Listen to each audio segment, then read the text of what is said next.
she works. She's an intercessor at a very large church, and she can't believe God for a computer. Now, these aren't bad people. I'm just saying, because what happens is, in this realm, you just practice things the wrong way. And then, everybody's got this fast thing going on. Everybody wants you, if somebody said to me, hey, Zari, do this and that because, God's going to do this and that. I heard God say, well, pretty much, I would probably look at them like there's something wrong with them. And I would look at them straight in the face, and I'm not doing that, and don't do it in front of a crowd, because I would tell you in front of a crowd, you lie, and people want to know, can that stuff be challenged? Well, like the Shunammite woman, when Elisha told her she was going to have a baby, she said, what? Man of God, don't lie to me. So you can challenge prophecies and challenge some of the stuff that these people are putting out there, okay? That's it. You can challenge it. If it manifests, then they ain't lie. But if it don't manifest, they lied to you. They lied. They did not speak the things of Jehovah. And so, I'm excited about what God is doing in the season, but I just want you to be open to the fact of the knowing. Do we know? Do we actually really know who God is? Because when we know who God is, listen, you can sit right where you are and hear what God is going to say to you. You don't have to take all that foolishness from the people that come with the mimics and the gimmicks and all that stuff. Now, we're going to talk about today. We're going to talk about how Satan's contentment, the plan, how he containment, how he tries to contain you, and a lot of times it's going to be from leaders. Unfortunately, it's going to be from pastors, bishops, apostles, crusaders, elders. I said apostles. Any of them folks. A lot of us in leaders, because what they do is you become a part of this, what they call the church, and then it's pretty much they try to control you.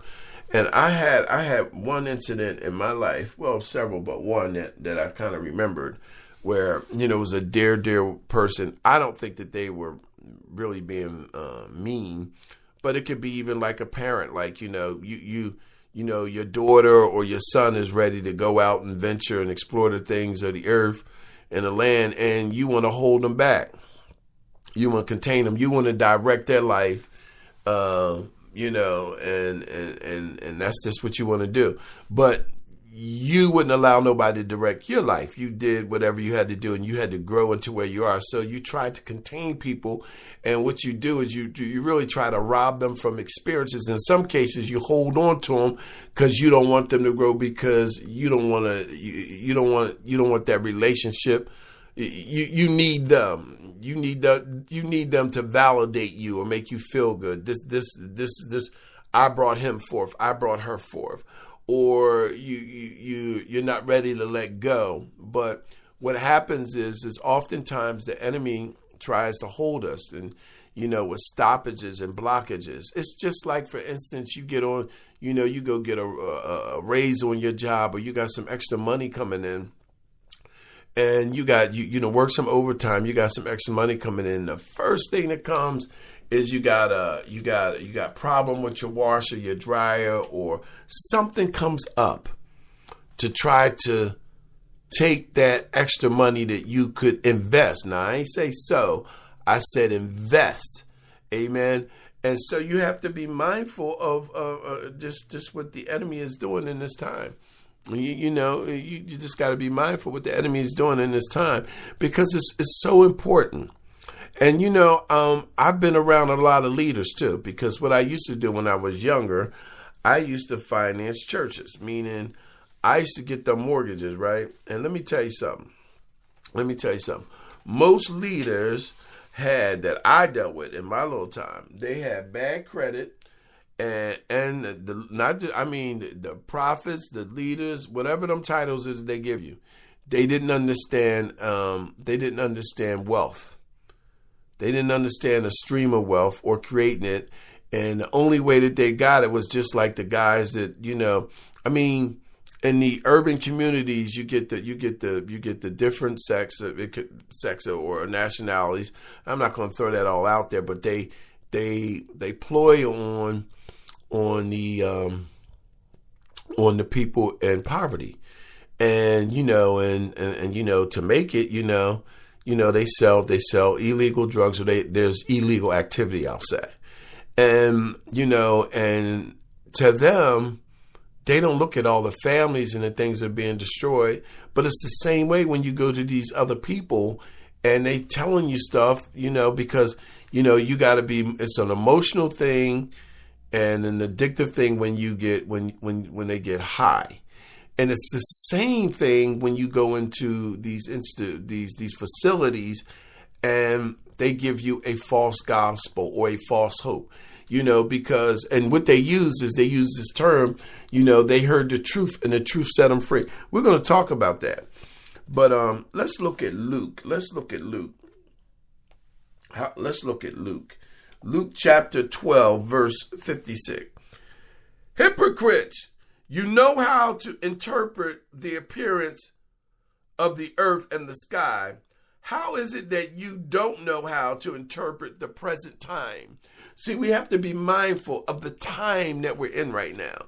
This is not a time to be sitting up here, and thinking, you're sitting up here looking after, you want this big house, you want a big car, you want this, that, and the other, and you're sitting up there and you're making up stuff and lying to people and all that. We passed that time. We in the end time, and if you're going to sow in anything, you better sow into this end time harvest. Let me tell you something. You ain't got no time to be playing around, losing your mind with people that are playing and people that are telling you stuff that ain't work. Let me tell you, yourself that you've been there and people have said things to you and the things that they said to you didn't happen. And if you confront them with it, they always come with an excuse. I'll never forget. I've always had not confrontations, but it was always the leaders, and these were prominent leaders. It was always the leaders that had this thing, and I'll never forget when I was first young. I was a young man, just got out of the military, kind of aggressive, chiseled kind of guy. Just got out of the military, and I had got married, and my dad wasn't around. I didn't know anything about getting apartments and all that kind of stuff. This was like my first place. And at the time, I was married. I had a wife and a daughter and one on the way. And so I went to the pastor, and he actually told me to get married. My parents were like, "Oh, you're not ready to get married, Zuri. You're not ready to get married." But this gentleman told me to get married, and he used the subject, it's better to marry than to burn. While I was at his house, of course, I had just, I had been in the church maybe 6-7 months. I gave my life to the Lord. I was sincere. I wasn't doing drugs. I wasn't drinking. I wasn't doing any of those things of the flesh. But at the same time, it was emotional. Even though I was reading, there was a lot that I didn't know. And this person used his title and what I say is manipulation or operating out of the soothsayer, because the first thing that they tell you is the truth, they twist it with a lie. But, what he would tell me was, he said, well, sometimes what you got to do, I asked him about a place. He said, sometimes you got to pay a little extra money on the side for them to put you in this place. Well, now, I didn't know, but, at that time, I made good money. I made money back then. And so I think back then, it's early 80s. I think I gave him like $500 or $1,000, something like that. I gave him some money. And after a month, I went back to him. I says, what happened with the place? I'm trying to get a place so that I could secure a place for my family. And I would figure that he would want that, me as a man. You know what I'm saying? You pretty much talked me into getting married. What about my place? And you know what he did? The first thing that came out was, do you want me to give you the money back? Well, now, wait a minute. Now, the street Zuri comes out. You know what I mean? The gangster comes out. You know what I mean? Because now you've crossed over the line, and I didn't ask you for any money. I'm coming to you direct. Ask you what about the place. I'm figuring you give me an update. If you're giving me the money back, then you didn't give it to the people. So you tried to trick me. And then I was looking at him, and I'm saying, against me, he was helpless. He was helpless whether he was in the church or in the streets. I couldn't believe that this guy would try to take advantage of me. And I mean, that's what I struggle with. And I told him, I said, no. I didn't ask you for any money. I'm talking this to the pastor. Now I'm young. I'm in my 20s, early 20s, not even 25. I said, I didn't ask you for any money, but I am concerned. I don't want any money. I'm concerned. Why would you try to play me that close?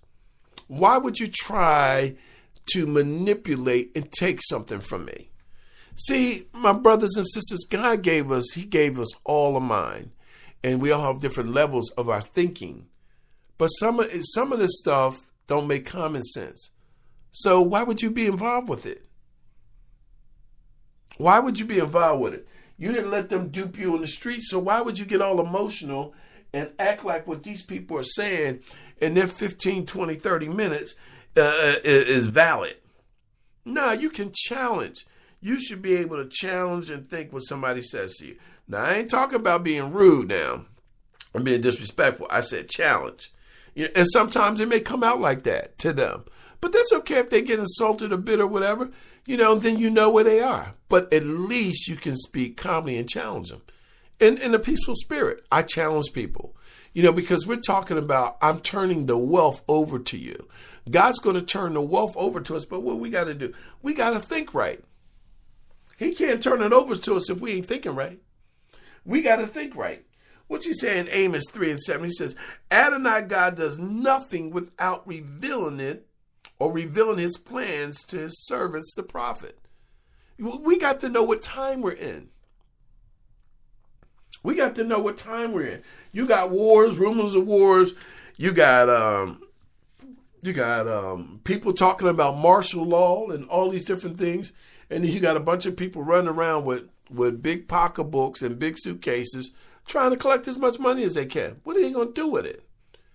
And then they're talking wealth, but they don't understand currency and the banking.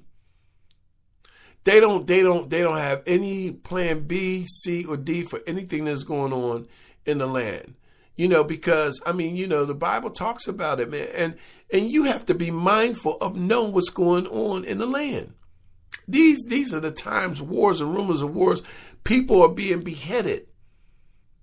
And we're not paying attention. We're jumping around. How much more, running after money. You know what? I remember a friend of mine, a real good friend. I've had his friend over 30 years. He called me up. I said, hey, man, how you doing? He says, oh, man, I'm out here chasing that dollar. I said, won't it be wonderful when that dollar starts chasing you? It's a principle. You don't have to go. You don't have to go and buy no book or no CD for this, my brother. I'm telling you right now. Okay, save your money, invest that. I'm telling you, and also invest some time in being prostrate, laying before the Lord. Wouldn't it be wonderful when money starts running after you? See, money and trading, something has to move in order for there to be a transaction. Money must touch Zuri in order for it to be blessed, or for it to grow and increase. Money has to come into somebody's hands. And this is why some of these things, these businesses and things out here, because the people now, they look at the people of the world and they use their names as that is money. Nah, when you understand currency and you understand wealth, how could I look any further than Jehovah?